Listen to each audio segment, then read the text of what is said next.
Hi, everybody, and welcome to How Key Pivotal Childhood Experiences Influence Your Current Relationship. This is the first in a series. My name is Dawn Bennett.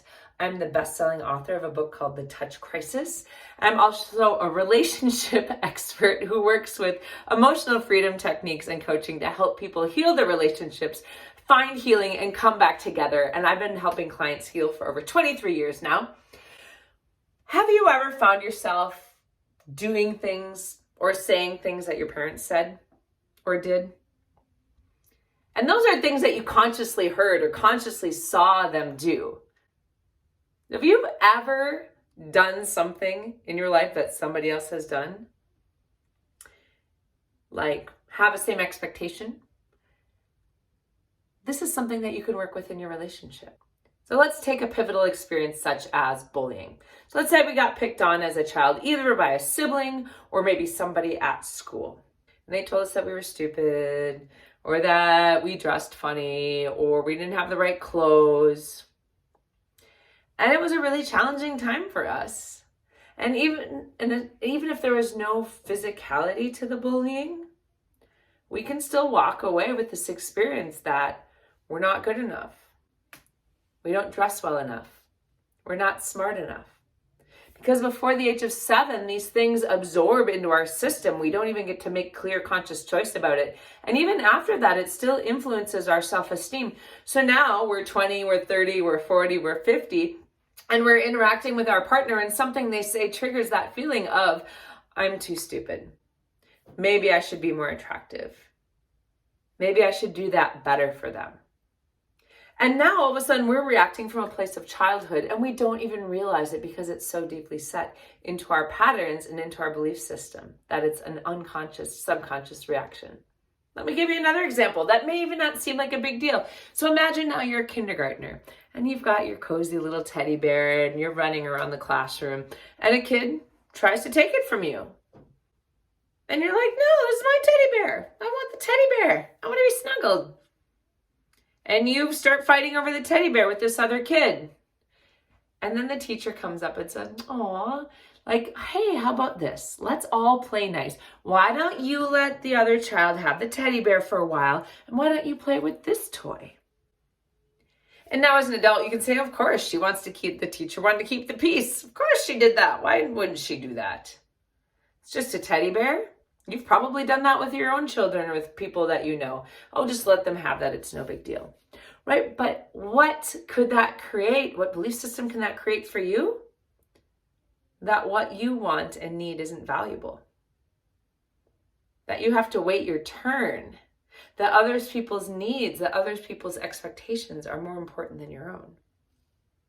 So it's this unsaid thing that's not the intention that they were trying to give you. Definitely that teacher wasn't trying to say like, hey, you don't really need your needs met at all. That's not what was trying to happen. However, this is what unconsciously gets patterned into us. And now all of a sudden we're in a relationship and we don't really want to go out for sushi, but our partner does, okay, fine, I'll go out for sushi, no big deal. Or I don't really like blue cheese in my salad, but I guess they like it, so I'll just add it in there.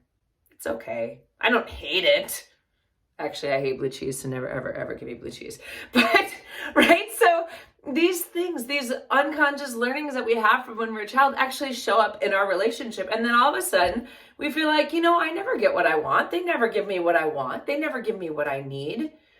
I'm always doing stuff for them. And not only now has this childhood experience turned into us not asking for what we want and need, but now it's also turned into an accusation of like, my partner, my relationship is not doing X, Y, or Z. And now we're angry, we're frustrated, we're annoyed. So what you need to do instead is work with the root. Find these roots of the problem. Now, if this is a trauma, do not work with it on your own. Please get a counselor, a therapist, someone that's certified to do this. But if it's another type of experience, journal.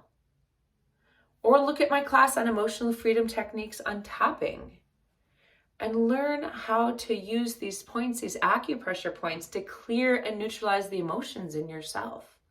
You can also express that anger in a different way, right? Go get it out of you. Go for a run. Go do something that is active. Or sit and meditate and allow that emotion to wash through you and start coming up with strategies. Maybe write down a few sentences on how you want to ask for what you need more clearly. How that belief that you have about yourself is not true. Now, don't turn it into toxic positivity, which is just pretending like it doesn't exist.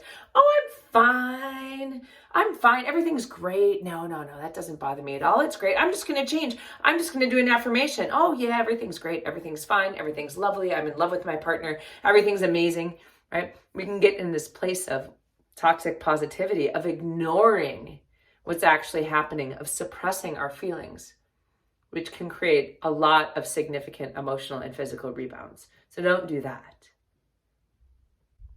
But imagine now instead, you've done some journaling, you've explored that. And now when your partner says, hey, I want to go out for sushi, and you realize, I don't really want to do that, you can still say yes to the person and no to the action and just say, you know what?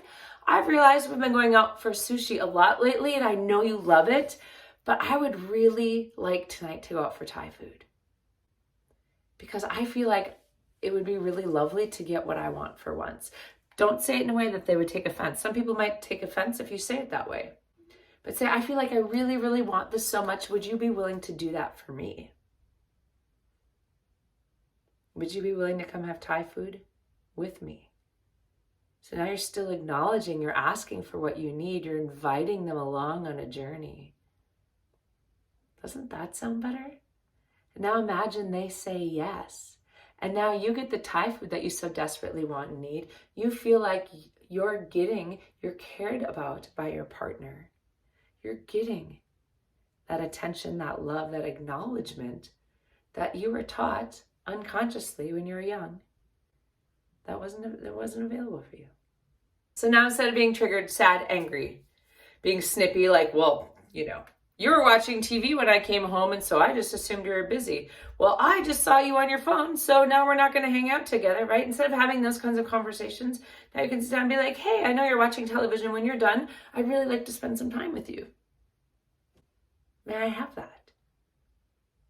And now we can acknowledge what our patterns are, where we're reacting out of not feeling wanted, not feeling heard, not being paid attention to. So my exploration for you is to play with that with your partner or with your friend or with a coworker or with whoever it feels safe with, to start playing with that, start asking for what you need and acknowledging that those childhood experiences are influencing the way that you feel about it.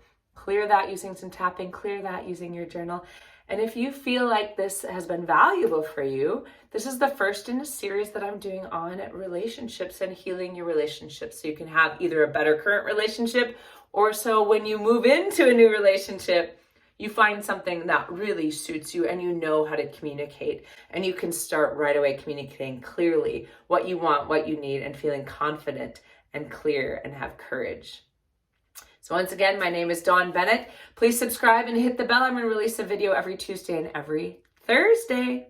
Have a lovely and supportive relationships.